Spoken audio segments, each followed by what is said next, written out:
It only takes you a few minutes wandering the wide open roads of the wealthy Brightwall district to find Lord Berwick's manse. Considering that the man's family's sigil is proudly emblazoned on the gate, you would have to be an idiot to have missed it. Of course, finding it is the easy part. It'll be getting in once night comes that will be the hard bit, especially considering what you're up against. The most obvious obstacle in your way is the wall that surrounds the entire complex, made of stone and a head taller. Made of stone and a head taller than you are. Oh, and a head taller than you are, okay. Worse yet, the stones have been cut smooth and fit tightly together. You'll find no easy handholds if you choose to go in over the wall. The gates might be an even worse proposition. Even from the street, you can see a pair of liveried servants at the front gate, each carrying a sword and a dagger.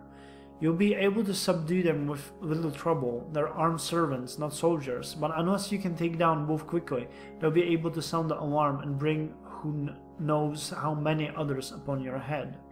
The sun is low in the sky now. Night comes early this late in the year. You reckon you probably have another hour before the shops close. If you're planning on getting some extra equipment, now is time to get it. Alternatively, you could spend the extra time snooping around Lord Berwick's property, perhaps looking for easier ways in. Finally, you could see if you can dig up some additional information on Lord Berwick and his household in the nearby ale house. Perhaps you'll learn something useful? Well, buying equipment, we don't have much money. We have like 86 pennies, so no. But look around, these two are good. But picking up gossip might be probably better. So let's go with gossip. Alehouses are common businesses in Kendrickstone. It doesn't take long to find one near Lord Berwick's estate.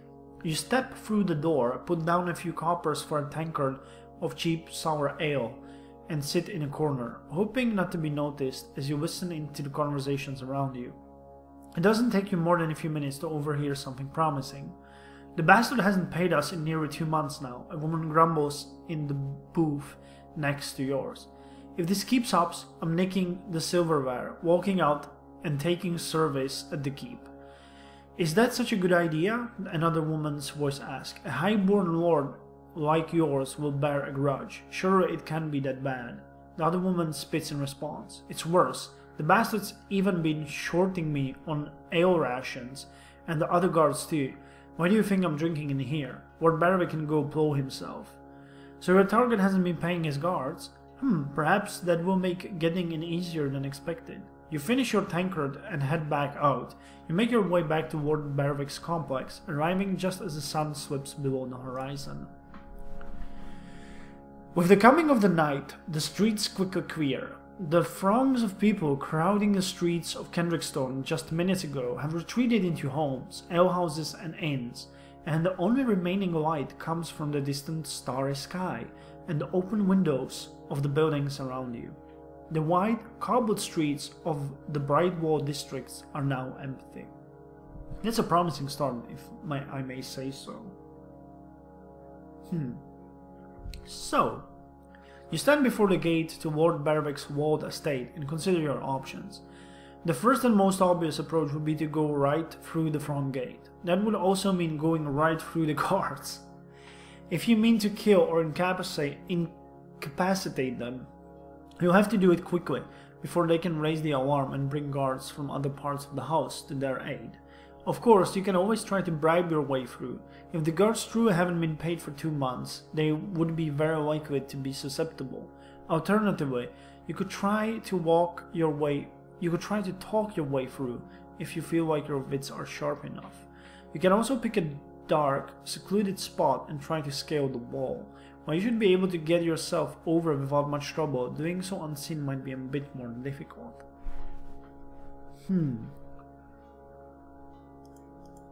Interesting, so we can bribe through them. 50 silver pennies aren't really all that much. So let's do it. You approach the gate, expression intent. The two guards are standing in the soft orange light thrown by a wall-mounted torch. Both are armed, but neither seem particularly alert. By the way, I'm bribing them mostly because I don't want to kill innocent people. That's my main reason. As you come closer, one of the guards steps forward, holding his hand out to signal you to stop. His movements are slow and his expression far from alert. Halt, he orders in a voice laden with more with boredom than suspicion. State your business. You pull the coin pouch from your belt and toss it into the air, just high enough for it to rattle with the sparkling ring of silver when it lands in your palm. Wow, why, I'm here to pay you, of course, you reply, smiling. Instantly, the guard's eyes grow wide and alert, but his suspicion evaporates. Oh, that's wonderful news. We haven't pulled pay in months.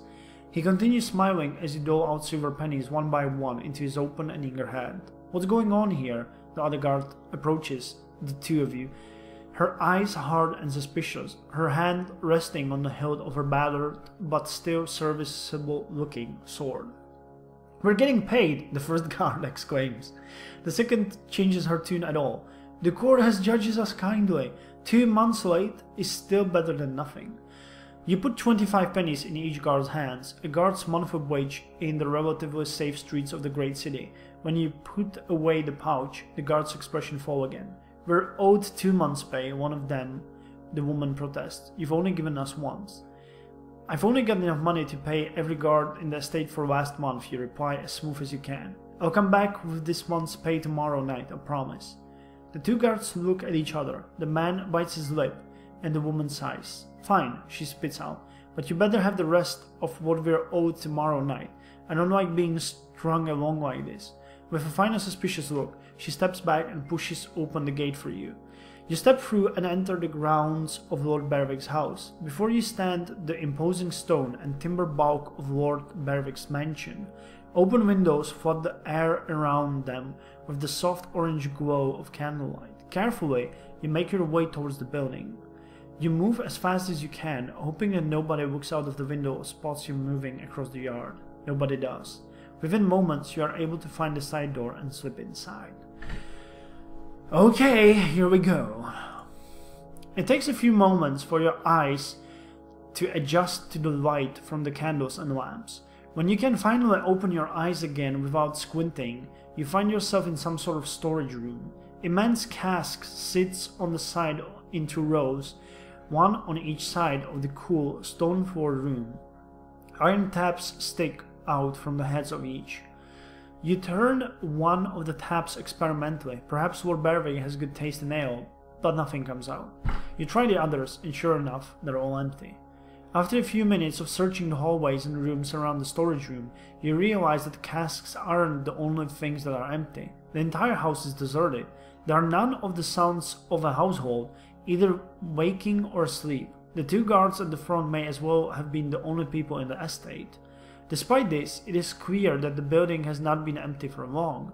The smells of cooked meat, spilled ale, unwashed linens, and stale bodies remain. Someone had to have lit the candles too. The inhabitants cannot have been long gone, which means they could be back at any moment.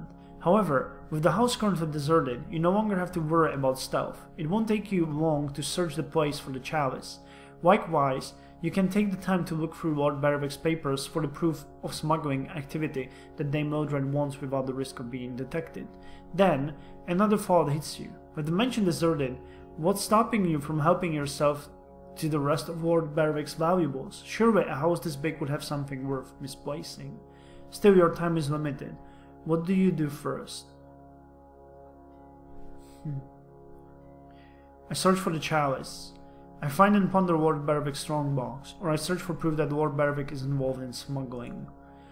Well, to be honest, smuggling is the first thing. I mostly want to serve Dame Mildred, so smuggling.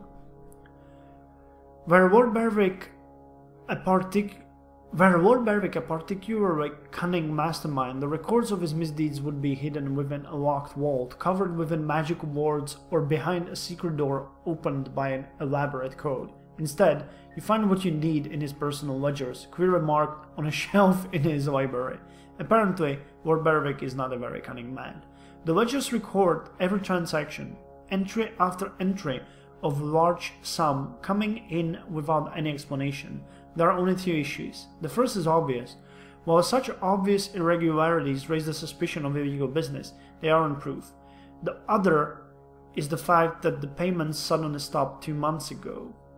You close the heavy leather-bound tome and stick it in your pack. Maybe you'll have a chance to find more answers later, and having the records on hand may prove useful. Alright, that's one thing. What now? The chalice. The sooner you find the chalice, the sooner you can actually get out. Unfortunately, that seems to be easier said than done. You search through every room of the place, looking in closed cupboards, cabinets and closets, keenly aware that every nook and door you open up could lead to a deadly trap or alarm. You find linens, cookware, chamber pots, books, a few lewd messages in servants' hands, bottles of perfume, and even a rather over-decorated warhammer. What you don't find is the chalice you're looking for. Perhaps the thing has been placed in some secret vault or hidden compartment. If only you had clue. A piece of paper resting in one of the niches set in the wall of the main hall catches your eye. All the other riches hold artifacts of some sort. Vases, amulets, strange-looking statuettes. This one holds only a scrap of parchment. Curiously, you pick it up and read. Remember, the chalice is being taken away to the docks for the exchange tonight. Do not report it stolen. The bottom of the paper bears the unmistakable wax seal of Lord Berwick of Swanfall. Experimentally, you wipe your finger along one of the inkboats of the note. It comes away stained black. This note couldn't have been written more than an hour ago. The exchange, whatever that is happening tonight. You take a deep breath to gather your thoughts and your options. Judging by the state of the house and the note, you doubt that Lord Berwick left with the chalice very long ago. If you are quick and lucky, you may still have time to get to the docks and stop him before he makes the exchange, whatever it might be. If you let him go through with it, you're quite sure the chalice will not end up in your hand. You've gathered the only evidence you can find regarding Lord Berwick's shady dealings. Do you really have any other reason to stay? Perhaps there is. Every moment you spend here means your chances of getting the chalice before it slips. Perhaps there is. Every moment you spend here means your chances of getting the chalice before it slips through your hands permanently decrease, but that doesn't mean the risk isn't an acceptable one, right? The chalice is my first priority. The chalice and your mission from William of Halliford comes before all else, as it should. Every second you delay increases the chance that your quest will fail. You need to get to the docks now. You slip out the same way you come in, back into the yard. It takes a few moments for your eyes to adjust to the darkness. The guards still stay outside of the front gate, entirely aware that you've just ransacked their master's house. You rush through the front gate and then at a dead run, leaving two confused guards in your wake. One of them shouts for you to stop, but by the time you hear her, you're already turning down the street that will take you to the docks. During the day, it would take you an hour to walk from the Brightwall district to the docks. Under normal circumstances, you'd have to push and jostle your way through the throngs of people in the often narrow, congested main roads. These are not normal circumstances. Tonight, you dash down empty lanes as fast as your feet will carry you, your boots beating a rapid tattoo against the cobblestones. Your mind races as hard as your feet, searching for shortcuts and alternate paths that might get you to the docks a few seconds quicker. You're walled over retaining walls and empty market booths. You climb over low fences and cut across a yard or two. Soon the cobbles have turned to mud, and you are over the butcher's bridge. In the distance you can see the spindly silhouettes of the masts of moored ships and harbor cranes.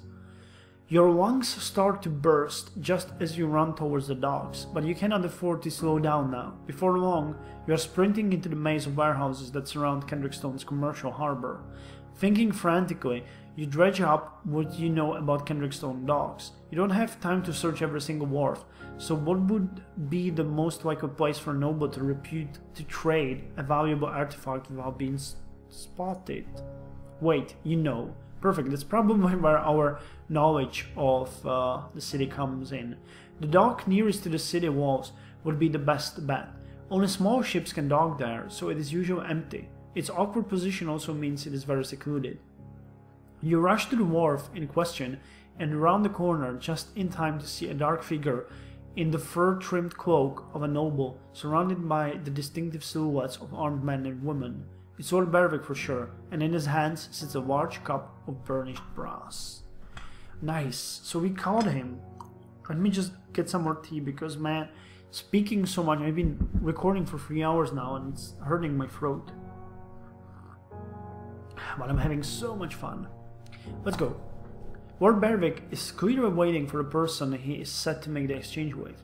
If you confront him now, you might have a fair chance of getting through his 4 guards and wresting the chalice and some answers from the nobleman. Then again, if you wait, you might be able to find out who Lord Berwick's mysterious trading partner is. Of course, if the other party brings more guards, you have to fight through them as well, lest you simply stand by, watch the exchange happen, and let the chalice slip from your grasp. What will you do? I immediately step out and confront Lord Berwick openly. I find a way to sneak past by Lord Berwick's guard. I keep hidden and wait to see what happens. But this is a tricky one. I really... Wait, your current wealth is 86 pennies? We just paid 50 to someone. The thing I'm considering is how many other guards will come. But this information might be of interest to Dame Mildred.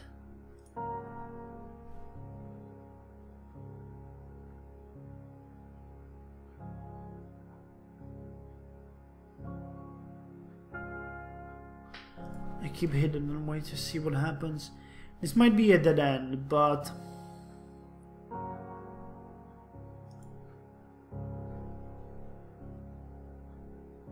resting the chalice and some answers from the nobleman.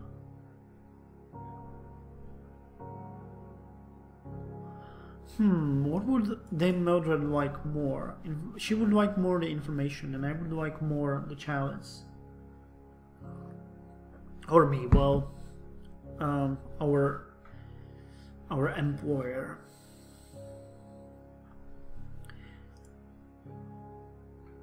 Let's wait and stay hidden. This is gonna be a mistake, I feel it, but information is important for our night.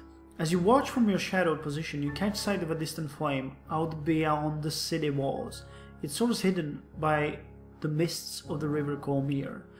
Only as it slowly drifts closer does the source of the flame reveal itself. A figure clad in black, atop a tiny flat-bottomed skiff, a torch in his or her.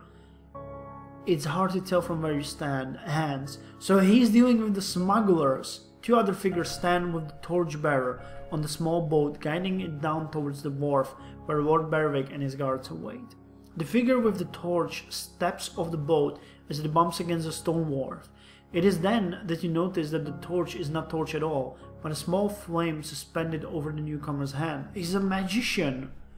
The figure approaches Lord Berwick, bony limbs and robed by a full-length black cloak. Do you have it? A man's voice, low and rich, asks from the cloak.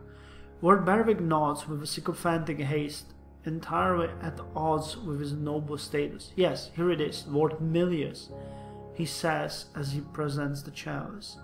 As the robed man, Lord Milius, approaches to take the chalice, you feel a strange sensation, like a finger softly poking at your mind. Milius suddenly steps back, his head whipping to one side, then the other, and then finally facing you. Fool! He shouts as he turns back to Lord Berwick. You have been followed. The cloaked man's arm grows bright with a blue light. God. The next thing you know, a bright ribbon of lightning arcs towards you. There's no time to dodge. Electricity blasts through you, burning and tearing your flesh from the inside out. You stagger under the magical assault. By the time you regain your bearings, the rope wizard is already back aboard his skiff, being rolled away by his companions. Lord Berwick turns to you, the chalice still gripped in his hands, and his knuckles grow bone white with anger. Guards, deal with this ruffian. How bad you have been wounded? You are critically wounded. Fuck. Great. You are no assassin. It is clear to you that is clear to your would-be opponents. They look you over appraisingly, their hands gripping their still-sheathed sword. However, Lord Berwick's paranoia appears to have gotten the better of him. Defend me! A gold coin to the one who takes him down. Coin gets the guards to do what loyalty to their master would not. These are, after all, hirelings. The 4 guards draw their blades and advance upon you. It looks like you've got a fight on your hands. Oh god. Well, we have no choice here, so let's see if we are able to defend ourselves.